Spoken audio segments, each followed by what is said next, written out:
Next on Worcester News tonight, a hearing at the State House considers changes to gun laws in the state. One local paintball supply shop says the possible changes could close its business. Plus, it's Worcester Police against the fire department, a friendly competition with one goal: donating blood to the American Red Cross.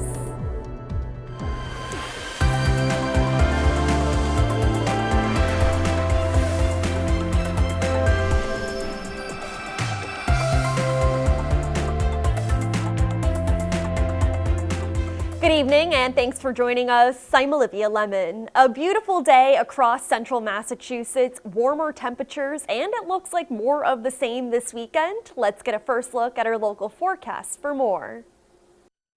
Hey there, good evening. A beautiful night in store for us. We have dry weather this time and we have sunshine through 7 o'clock, through sunset, and then mostly clear skies, 9 o'clock through 11 o'clock. We fall from the low 70s to the mid and low 60s and less humid too as we get some drier air from the north and west. Overnight lows dip into the low 60s, 61 degrees in Worcester. Tomorrow afternoon across central Massachusetts, we will be in the 80s, a little bit warmer compared to what we experienced today, but less humid. So we get the summer warmth without the extreme humidity, and it's feeling good as we wrap up the work week and head into the long holiday weekend. Comfortable temperatures as we head through Friday. A tad cooler though by Saturday as a weak cold front passes by the area. I'll show you the timing of that. Mostly dry through Labor Day weekend, but I am tracking a few showers, especially for the second half of the weekend. I'll show you the hour-by-hour timing coming up in your exclusive 10-day. Several gun control bills are discussed at the State House this week. One looks at the possibility of increasing identifiers on toy guns so there is no confusion if ever involved in a crime. But one local business owner says it could seriously affect a store. Our Gretchen LaRosa joins us now with the details. Gretchen. Olivia, the legal age to purchase an imitation firearm in the state of Massachusetts is 18. But a new bill heard at the State House this week is looking to crack down on manufacturing of replica firearms. A proposed bill could potentially change the game for imitation firearms in Massachusetts. The bill calls for increasing markings and visibility on toy guns so they are more easily identified as fake. Right now, a lot of the toy guns and things that are out there have to have like an orange tip so that it's more easily distinguishable.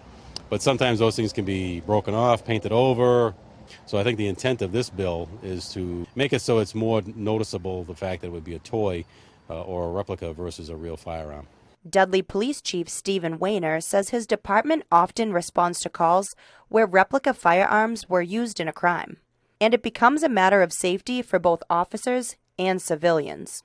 You know, if you show up and somebody has a toy and you don't know if it's a toy, you have to assume it's real. And that's when the real problem is going to occur. Army veteran Steve Herbert owns 2 paintball retail stores. He says the bill's language needs to be changed or he could end up having to shut down his business. The law itself, as written, outlaws anything that could reasonably be perceived to be a gun. That's every toy gun that we have in the state. That's all the products I sell. The bill recommends changes to imitation firearms to discourage use in an illegal manner. The purpose of the law is to avoid a potential conflict where somebody has a airsoft gun or a paintball gun and a policeman thinks it's real and, injures that person or kills that person. And that's, something nobody wants. Herbert says paintball and airsoft guns are recreational sports, and enthusiasts could suffer if the laws change too much. I think it's detrimental to thousands of people participating in the sport in Massachusetts. They'd all be losing this opportunity.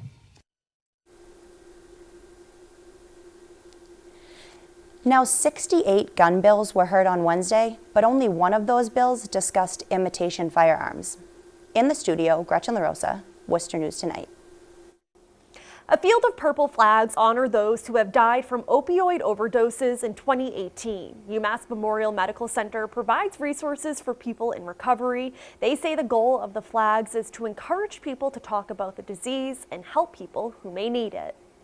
2,032 purple flags line the quad at UMass Memorial Medical Center. Each flag represents a person in the Commonwealth that has unfortunately died tragically to a opioid overdose or something related. Richard Kenny is a recovering addict and recovery coach at UMass Memorial. He says the flags raise awareness about the opioid epidemic across the state. It's a huge number, and it grows a lot, and it doesn't seem to be slowing down, but we're doing everything we can to battle it by supporting those in recovery. Andy Martin was among dozens planting flags. The Worcester man has been sober for more than 7 years. The way that it is now, people are just, they're dying. I started using in the 90s, and so I've seen it progress to a point where it wasn't like this 25 years ago. Now it's just so out of control, and a lot of addicts get the mindset that it won't happen to them. Martin lost all of his siblings to the disease, a sister and 2 brothers. He says he wished they stayed in recovery, but doesn't think differently of them because of it.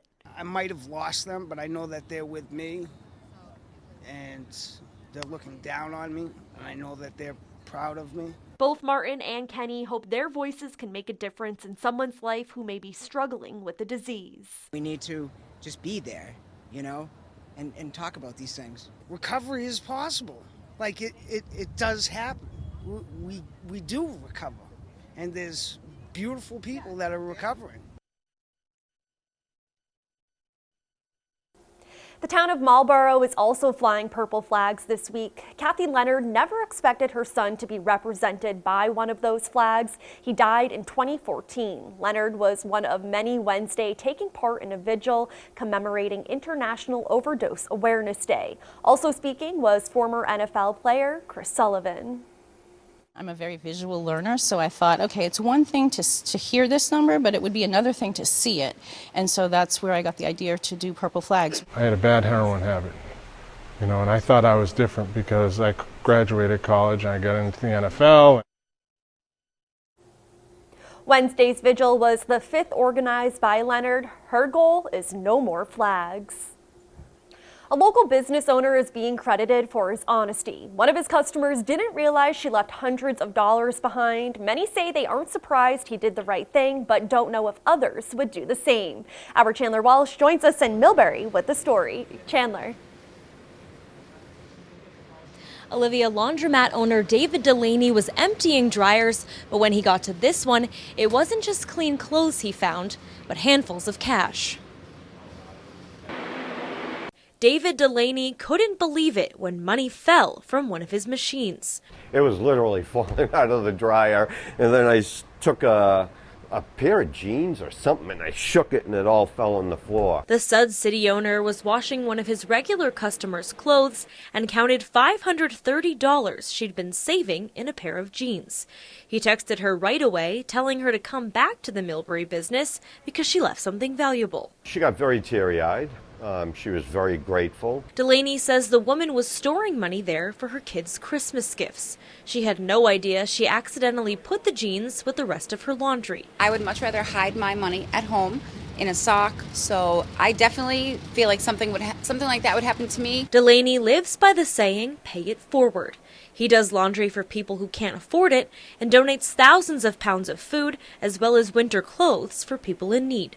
If each of us give back a little bit, we can make the world a better place together. Dinah Irwin stopped by the shop Thursday to donate winter clothes, inspired by Delaney's actions. He really warms my heart, and if I can help somebody out with extras that I have in my closet, that's what I'm going to do. Customers doubt others would have been as honest as Delaney. Thank God for people like him in the community. I feel like even 90% of our world would have not even given it a second thought, pocketed it, and dipped. But Delaney says he sees the best in people. I'm just one of many in the Worcester County area that would do the exact same thing. Delaney has owned Sud City for a little over a year now. This week, he started collecting winter jackets of all sizes for a coat drive. It's another way he hopes to pay it forward. In Millbury, Chandler Walsh, Worcester News Tonight. A Worcester commission extends the contract for the company who manages the DCU Center. SMG began operating the city-owned facility when it opened 37 years ago. The company will run the center and the Worcester Common skating rink. The Civic Center Commission unanimously voted Thursday to extend their management contract for another 5 years. The deal runs until 2025. 45 schools across the state are the recipients of the State Skills Capital Grant. $12 million will be split between the schools. One of them is Worcester Technical High School. Lieutenant Governor Karen Polito was at the school today. She says the goal is to help schools invest in up-to-date equipment and give students an advantage in their fields. We feel that this is essential for Massachusetts to continue to be competitive and to really create the talent that's needed and which is the driving force behind the growth in our economy. A number of the grantees are implementing in regular high schools what are called innovation pathways, which are career pathways that allow students who are otherwise not able to access the sort of career training that you get in a vocational school to get access to equipment and to programs that will make them ready for employment and for post-secondary education in technical fields, even if they're in a regular high school. Worcester Technical High School has received more than $1.5 million in skills capital grants over the last 3 years. Some friendly competition at the DCU Center today as the Worcester Police and Fire Departments battle it out. This is the third year of the Battle of the Badges blood drive. The goal is to recruit as many donors as possible. Our Brittany Schaefer joins us now with the details. Brittany. Olivia, 191 pints were collected. The competition was close, but Worcester Fire and Police say either way, it's a win-win.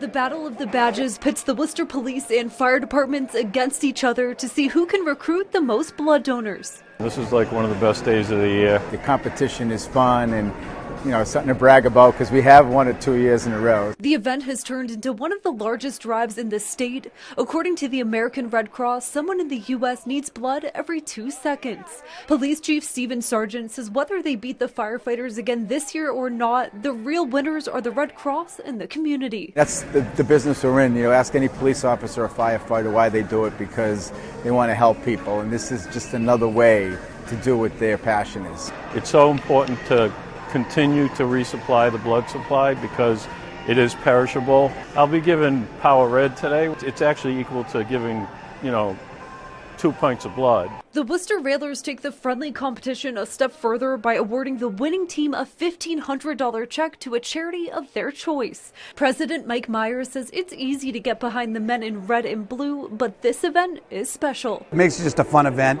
and it's for a great cause, and obviously the need for blood is increases every year, so we're happy to get behind it. It dovetails in with our season starting up, and we couldn't be happy to be part of it, and I look forward to it year after year. Last year, the drive collected more than 240 blood donations at the DCU Center. The event center expects this year to be just as successful. We had a lot of people walk in this morning even without appointments, and that's always the best case scenario. So we're really excited that everybody took the time out of their day to come and donate, give to a good cause. I decided to come here today because it's been a few years since I've been able to donate blood. The police won the last 2 years, so I decided that my vote was going to go for fire to give them a chance. And the Worcester Police Department wins with 115 votes, but the Worcester Fire Department wasn't far behind with 96. Brittany Schaefer, Worcester News Tonight. A central Massachusetts pharmaceutical company is waiting for final approval before revealing their drug to treat binge eating disorder. Synovium has been working on the drug dasotraline for several years now and are waiting for approval from the Food and Drug Administration. The Marlborough-based firm says binge eating is the most common eating disorder in the U.S. and can lead to other health-related issues like diabetes and heart failure. Head Global Clinical Research and Medical Affairs Dr. Rob Goldman says dasotraline has long-acting properties, making it unique from other drugs currently on the market. We conducted 2 large-scale clinical trials, both of which demonstrated that dasotraline had efficacy. That is, the drug was able to significantly reduce the number of binge episodes, as well as the associated obsessions and compulsions and other behaviors, negative behaviors associated with this. And the drug was also demonstrated in the clinical studies to be generally well tolerated. The FDA is now in the process of reviewing the drug and is expected to have a decision by May.